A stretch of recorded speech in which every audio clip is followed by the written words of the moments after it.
if you do feel sad, if you do feel down, if you do feel overwhelmed, and you will feel overwhelmed, that's okay. Allow yourself to feel that way. Allow and next yourself, day, bring you back. Yeah, and allow yourself and to get back up on that horse. Because it is you that has to go to the treatment alone at the end of the day. Okay. It's hard, obviously, for your loved ones to look at you going through that treatment. And I'd say that is very difficult. But yeah, feel sad, feel upset, feel angry. But it'll pass. And my message would be just stick with it. No matter how hard it gets, stick with it. It is so worth it at the end.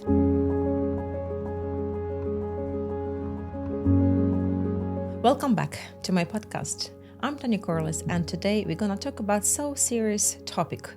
Everybody knows that you can catch one another disease there and here. But nowadays, it's very important to talk about the cancer. I have wonderful woman, cancer survivor, as a guest, Maria Gillis. Hi, Maria. Hi, Tatiana. Nice to see you, and thank you very much for coming. You're very welcome. Maria, tell a little bit about yourself. What you were doing before you've been diagnosed, and what type of cancer you've been diagnosed with. Well, I was a Montessori teacher for 20 years, and before that I was a solicitor. And I had retired from Montessori to look after my mum, who had dementia, and my two beautiful grandchildren, Sean and Aisling. And then in 2021, I was diagnosed with bowel cancer. And the journey started then. I was very shocked and very surprised. I always thought I was Teflon coated. Okay. If there's a condition that's the opposite of being a hypochondriac, it's me. I would never get this. So it was a real bolt from the blue when I was told I did have cancer. What type of symptoms did you have? Why did you go to see the doctor? I had bleeding. Okay. In January 2021, we were in the height of COVID at the time. Yes. And I dismissed it. And I thought everybody's too busy and you can't go to the hospitals, and it went away. So I ignored it. And then in June, that symptom came back. And I went to my GP, and it took 8 weeks then to get a colonoscopy because there was such a tailback. So in the way, I found out almost incrementally. I went in for this colonoscopy. I had done that before. And they came back and said, there's no cancer, but there's a polyp, a very, very large polyp, and we'll need to remove that because they can turn cancerous. And I thought, great, I've been told you're Teflon coated. I'm lucky. However, when they did the biopsy of the polyp, I had cancer, and I was told I had cancer then. So then my journey started. Start from that. Yes. And what the biggest challenge that you come across at the moment when you've been just diagnosed? What was challenge for you at the time? I had a very good doctor, Mr. Sean Martin in Vincent's Private, and he was very positive about it all. He laid out a plan for me. I would have radiotherapy followed by surgery when I have to have a stoma bag put in temporarily and then reversed. Initially he said, you don't need chemotherapy. It'll just be radiotherapy. And I thought, great. And he said, that doesn't make you sick and you may be tired, but you'll be fine. So I felt really, really positive about it. I was more concerned about the effect on my husband and my daughter and my family. Life. Yes. So I was trying to reassure them all the time that this is going to be okay, and I really did believe that. Then, however, I was told that it was actually a bit more advanced than they thought. I'd have to have chemotherapy at the same time as the radiotherapy. Oh my God, stuff. Yeah, so they said that, but the chemotherapy, they said, is quite mild. You won't lose your hair and you won't be sick. They were right about one of those things. I didn't lose my hair, but I became very, very ill and very sick very quickly on the chemotherapy. Oh my God. So I lost a lot of weight. I was taken into hospital. They stopped all my treatments because I was so ill, which is worrying in itself. Absolutely, yeah. I was on fluids for about 5 or 6 days. I was so dehydrated. I was in hospital for 11 days, feeling incredibly ill and incredibly sick. So they thought they can't put me back on chemotherapy because I reacted too badly to it, but that I would continue with the radiotherapy until the end of the year. When you get back home after you've been just diagnosed, did you remember your first thoughts and you had at the time? As I said, my first thoughts were, I'm going to beat this. Okay. That's positive. I felt very positive, and I wanted to sort of spread that positivity around because a lot of my friends and my family were very distressed and upset. I can imagine. Yes. So And I was there. My expression was, I've got this. This is not too bad, you know? So therefore it was a very big shock to me when it became so sick. And when I was in hospital, I was so dehydrated that my heart rate increased dramatically one day. So at one stage, I had fluids attached to one arm. I had a heart monitor and battery on the other arm. Jesus. And I remember looking in the mirror, I had sores and blisters all over my mouth from the treatment. And I remember thinking, I still have to fight cancer. You need to focus on that, yes. Yeah, I'm off all my treatment at the moment, but I have to go back, get up on that horse again and fight it. But I could, I just said, okay, shut that down. You can't think about that now. Just deal with this. That's for a later stage. So that's what I did. Well done. And your support, you got support from, I believe, from your husband and from your daughter. Yes. And again, because it's a stoma, how, as woman, did you feel? And I believe it was very awkward because you have stoma, because you're sick of that and this.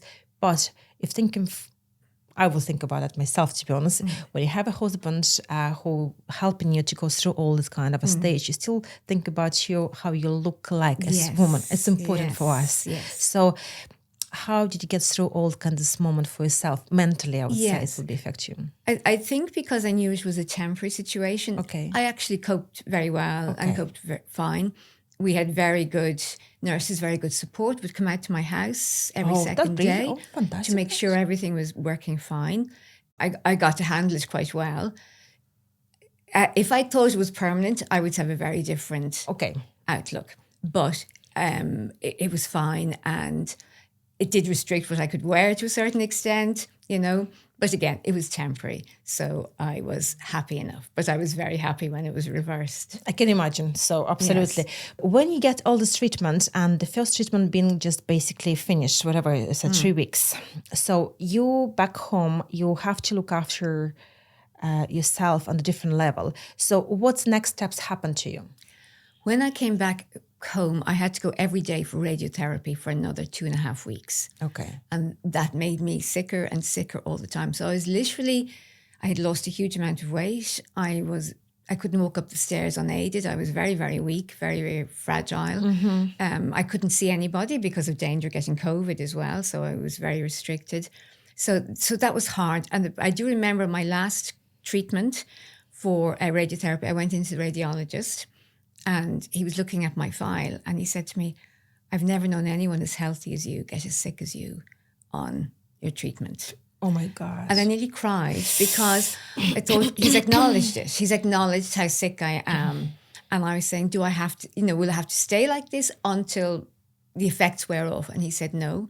And he put me on steroids, and he put me on a medication that they give people who suffer from anorexia to give them an appetite. Okay. It worked. Okay, fantastic. It worked. Yeah. Anyway, so you recovered from the point you lost your appetite. You're still kind of sick, but you just start improving. At least you got back your appetite. You start eating. You start feeling a little bit maybe more comfortable because energy start getting back to you. Exactly. And you don't find when you just go up, down the stairs when you need even to go to bathroom. But my God, this is complicated. It's not easy peasy.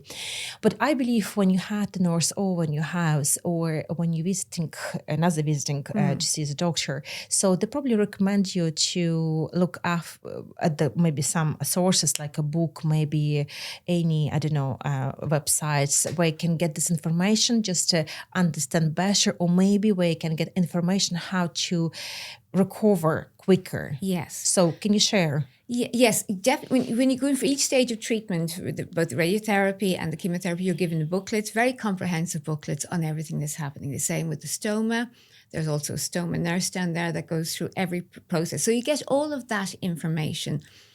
But when I came out of hospital feeling so weak and feeling so sick and having to carry on my radiotherapy, there was one person I wanted to speak to, and that was my friend Ray, who had been through breast cancer about 15 years ago. And I wanted her to tell me, yes, you feel awful, but it will pass. That's important. I wanted somebody who'd been through this to tell me, I know. And she did say that to me, it's awful, it's horrible. I didn't want to finish the treatment, but it will pass. And our bodies are marvelous, how they bounce back. Helping you to recover. So quickly. And, I said, I'll never give out about my body again because I feel so well. And not just recovering, but having energy again. Yes. You know, it was just incredible. I remember on Christmas Day, and it was just the six of us, Niamh and Owen and Sean and Ashley, myself and Stephen, and we'd had a huge big meal. And I said, does somebody want cheese and crackers? And my daughter Niamh looked at me and said, who are you? And what have you done with my real mom? Because I've been eating nothing up to that. Now I'm already starving for food. And it feels so good to be hungry. Because, of course, you can walk and you think, oh my gosh, that isn't normal. Like, no, it's not normal. It's not normal, you know. So. But I mean, normal from the point you get back to normal foods. You start feeling that you are kind of a normal from the point you feel bad, but you have appetite. Yes. It's kind of something just give you back to normalities. Yes, exactly. Again, in my opinion, it's psychological part of our mind settings to be on at this point when you are struggling. Yes. But also I believe when people struggling from such a very serious disease and need to look after themselves, good treatment and a horrible time because of the process of this treatment. But I believe you have some story that been maybe happened out of their condition, out of their settled. It's a funny story. I believe it's happened, such like. Did you come across any stories that you can share?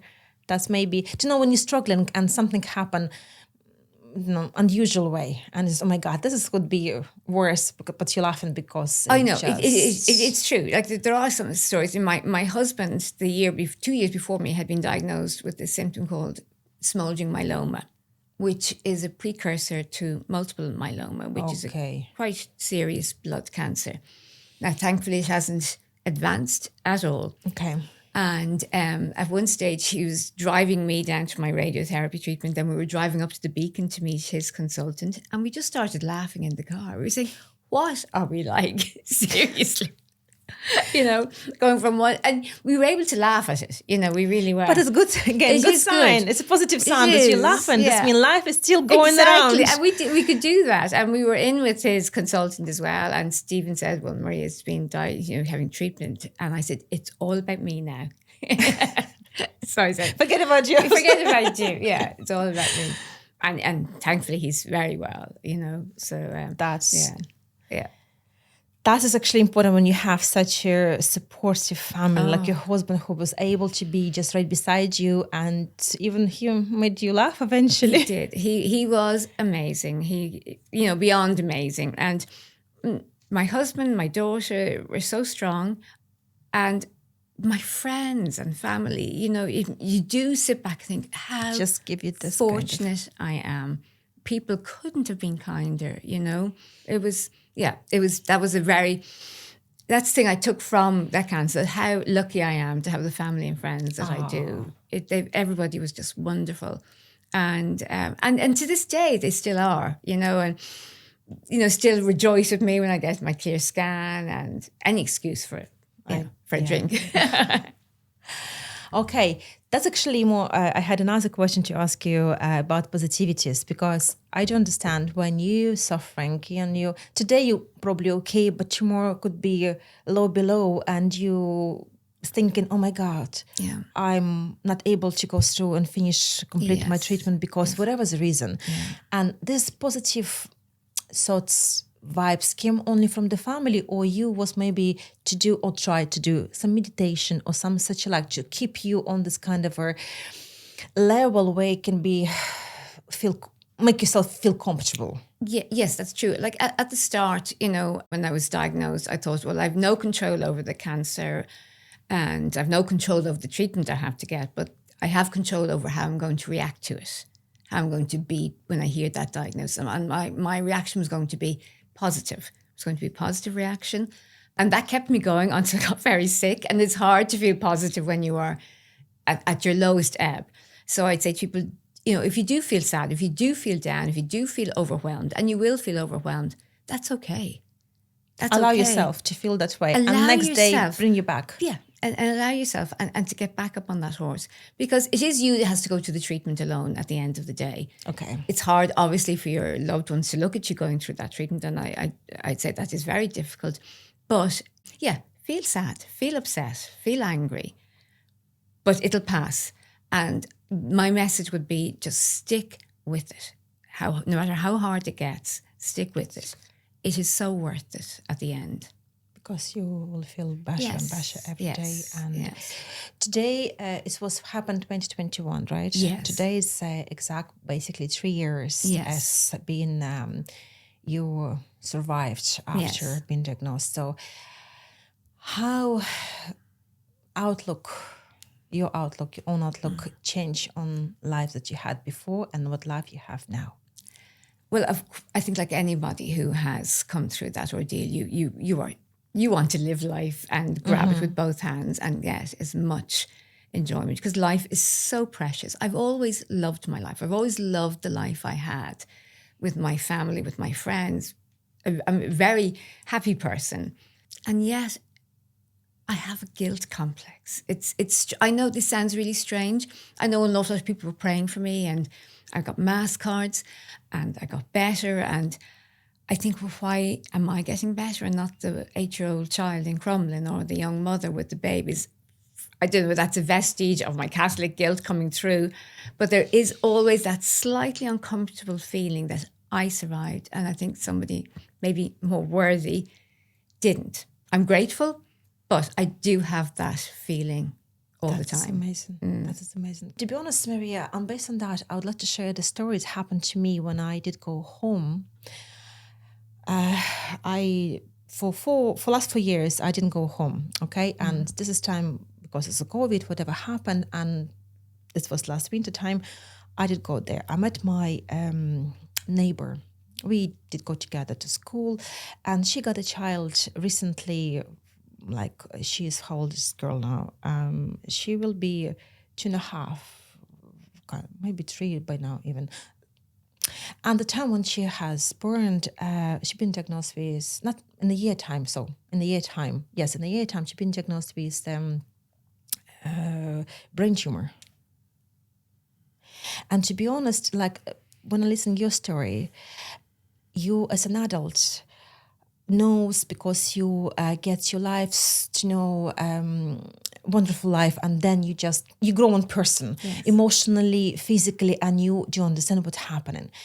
But to be honest, it's tough for parents when it's happened to this child who doesn't understand what's going on. You do as adult, and you don't know how to help. And when you start knock to the doors, and the doors, they're not closed, but they're not maybe give you or able to give you proper treatment or proper environment where you will be feel comfortable and safe. Yes, yeah. Because it's a very unusual type of cancer she got it. But what my message at the moment, guys, when it's happening and we've been diagnosed with such kind of a cancer type, it doesn't matter what it's a cancer type of tumor, or it's a ball or canal, whatever, blood, you need to remember, if you don't help yourself, nobody will. No. It doesn't matter how many doctors you will visit, how many treatments you'll get it, tablets, whatever. If you don't put yourself on the positive vibe to believe that you're able to get through, you can't. Because your body is a life organism that needs positive, that needs beliefs that you believe, and the body will start believe as well that it's possible. Yes, yeah. And for the parents, if it's happened to the child like that, again, you need to be very strong. Yes. Not to show the child what is happening, but be strong, go through and fight for it for the child. Yes. It's much maybe harder, I don't know. Absolutely. But it's still possible.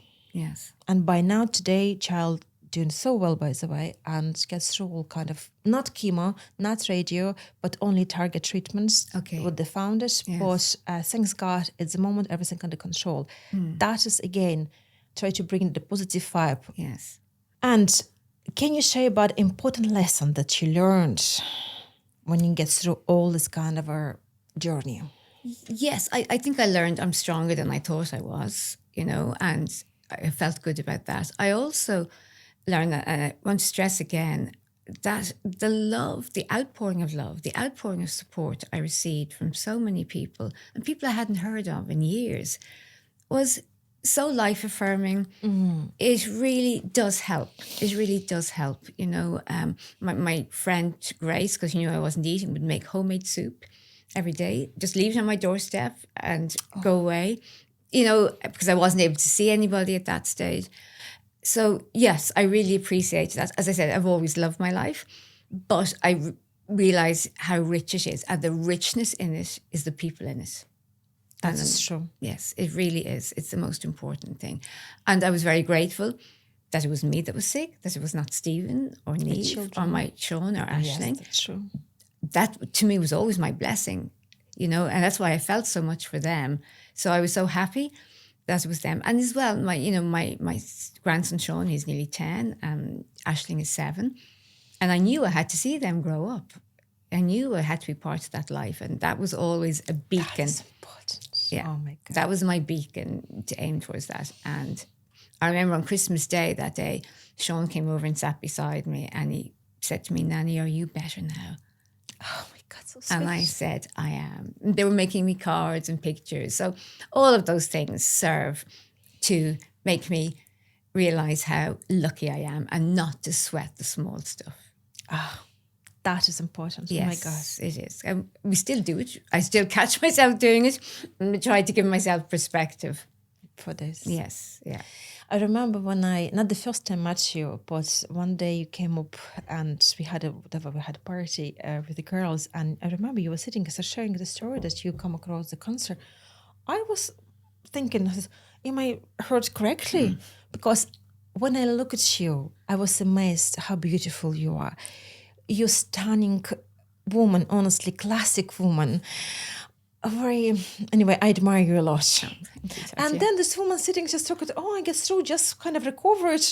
I was like, oh my God, how strong. I was thinking about you at that moment, how strong you are from the point that you just basically finished your treatment just recently at that time. That's right. Yes. And you just like able to talk about this without start crying.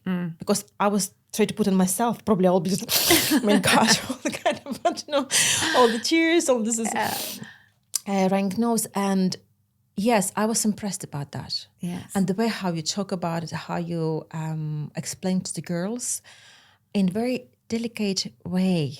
Yes. Not to ruin their party, but in the same time to let people know, guys, look at me, I'm a good example. Yes. You didn't say that, but the way how's everything been, I would say, saying from you, how you deliver the message about your disease and how you get through. And it was like, look at me, I was able. Then everybody can too. Yeah, and it's true. And you do want to get that message out. You really do want to get that message. Medicine has come on so much. And the amount of people I know now who are cancer survivors is huge. True. That is It's huge. When I was growing up, it was a death sentence. That's true. It was literally a death sentence. That's not the case anymore. And you know, like that I was saying, one of the things that's helped me most when I was going through it was to ring my friend, to ask her, you know, what was it like for her? And even here, it was the same. It was tough. It was hard. But look, that's 15 years ago and here I am now. And I'm still here. And that gave me the biggest boost. Of everything. Of everything. So if I can say to some person out there, you will be okay. It'll be hard, but you will be okay. Give me a few examples maybe why for you it's important to share. What the message you try to deliver. Two main kind of bulky points. Yes, I think because that's hugely important to see an example in front of you of somebody who was really very, very ill and had very, very difficult, diagnosis, and it got worse and worse and worse. The treatment made me worse and worse and worse, but I came through it and I was fine. I do think, you know, your mental attitude does help. It really does help. But that's not to say you should beat yourself up if you can't say, I'm positive, I'll do this. Of course, you're going to have days when you feel under the weather, you're going to feel weak and this is too much. But surround yourself with positive people too. Oh, people is most important. Most important, you know. Yeah. It's funny. I said to I was saying to Stephen one time after this was all over, I said, did you ever cry when I was diagnosed? Question. Yeah. And he said, no. And I said, did you not? And he said, no. He said, I never let myself go to that place to think you wouldn't come through this, because he said, I couldn't do that. you know. Oh my God, the feeling. Yeah. So I was saying, yes, I understand that. And he said, and what use would it have been to you if I was crying, you know? Yeah. And he was there every step of the way. I'll get emotional now, but he was incredible. Absolutely. And still is. It still is. It's funny when I don't know if I can say this, but when I had my stoma removed, you're left with almost a hole in your stomach that you could fit a ping pong ball into. Wow, that big. It's big. And I'm not great on things like that. And the dressing had to be changed every day. Yeah. Yeah. So, Stephen, no problem. I'll do this. And it was not pleasant. And I was there one day and I was saying, oh, thanks, love. You're so good. And he said, not at all. You do the same for me. No, I wouldn't. You wouldn't tell Not in him a million years. I'm like, oh, yeah, of course I would, no problem. So, it's great, and it's lovely to have that person who just was ready for everything. Yeah. That is incredible story, honestly. Oh my God. It's as well as that, I was thinking, promise yourself a treat at the end. And I always wanted to go on a cruise. And Stephen was never pushed about cruises at all. But he said to me, would you like to go on a cruise? I was saying, oh, yes. So we'd booked a cruise with our best friends, Michael and Grace, 12-day cruise around the Greek islands. Oh. And that kept me going. When I was feeling sick, when I was having my operation, in 8 weeks, I'll be standing with a glass of champagne. Could not wait. And we were flying out on the Thursday. And this was 2022. And on Sunday, I didn't feel too well. So I did a COVID test. Oh. It was positive. It's always something happen, isn't it? And you had to have a clearance test before you went on the cruise. Jesus. And I'm there going, I'm looking at this going, really? It's the one thing I wanted. And I rang Grace and I said, Grace, I've just tested positive for COVID. And there's silence on the other end of the line. Can you imagine? And she said to me, are you messing? I said, I wish I was. So off they went on their cruise. It was lashing rain here. I'm in bed with COVID. Oh. So, yeah. But we went the following year and we had a great time. So that's good. Oh, that's only... Yes, I couldn't believe it. What more can you do? Yeah. But maybe the universe right here check you up. Are you really ready to recover? Exactly. Yeah. Oh, that is honestly incredible story. It was the only time I had COVID. The only time. Same. Yeah. When you had a plant, Yes, yeah. If you make a plans, share with the gods and see what happens. That's what they say. That's what they say.